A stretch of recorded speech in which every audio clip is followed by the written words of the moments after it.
Hi dears, ഇന്ന് നമുക്കൊരു hair growth pack ഉണ്ടാക്കാം കേട്ടോ. മുടി നല്ല തിക്കായിട്ടും ഹെൽത്തി ആയിട്ടും വളരാനുള്ളൊരു ഹെയർ മാസ്ക് ആണ് കേട്ടോ അത്. അപ്പോൾ അതിന് വേണ്ടിയിട്ട് ഞാനിവിടെ എടുത്തിരിക്കുന്നത് ഒരു എഗ്ഗ്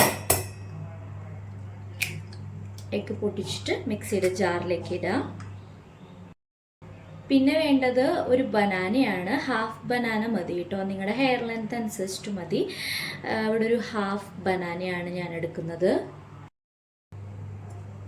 ഹാഫ് ബനാന ഇതുപോലെ നമുക്ക് അരിഞ്ഞു കൊടുക്കാം കേട്ടോ. ചെറുതാക്കി അരിഞ്ഞു കൊടുക്കാം.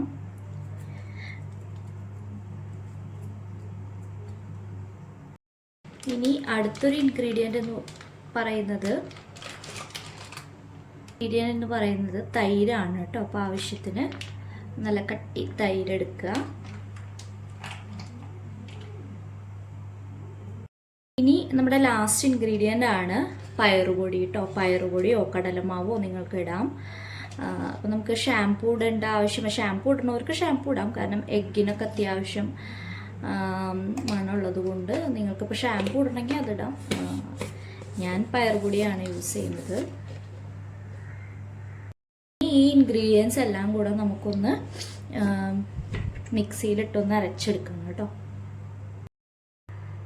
കണ്ടോ, അരച്ചെടുത്തപ്പോൾ ഈ ഒരു കൺസിസ്റ്റൻസിയിലാണ് നമുക്ക് കിട്ടുന്നത്. കുറച്ച് വാട്ടറി എന്നാൽ കുറച്ച് തിക്കായിട്ടുള്ള ഒരു സെമി വാട്ടറി കൺസിസ്റ്റൻസിയിൽ വേണം ഇത് അരച്ചെടുക്കാനായിട്ട് കേട്ടോ. വല്ലാണ്ട് വാട്ടറി ആയിട്ടുണ്ടെങ്കിൽ നിങ്ങൾക്ക് വേണമെങ്കിൽ കുറച്ചും കൂടെ പയറുപൊടിയോ അല്ലെങ്കിൽ കടലമാവോ ആഡ് ചെയ്തതൊന്ന് ചെറുതായിട്ടൊന്ന് തിക്കാക്കാം കേട്ടോ. അപ്പോൾ എൻ്റെ ഹെയറിനുള്ള ക്വാണ്ടിറ്റിയിൽ ഞാൻ അരച്ചെടുത്തിട്ടുണ്ട്. നിങ്ങളുടെ മുടിയിലെ ലെങ്ത് അനുസരിച്ചിട്ട് വേണം നിങ്ങൾ ഇൻഗ്രീഡിയൻസിൻ്റെ അളവ് നിശ്ചയിക്കാനായിട്ട് കേട്ടോ.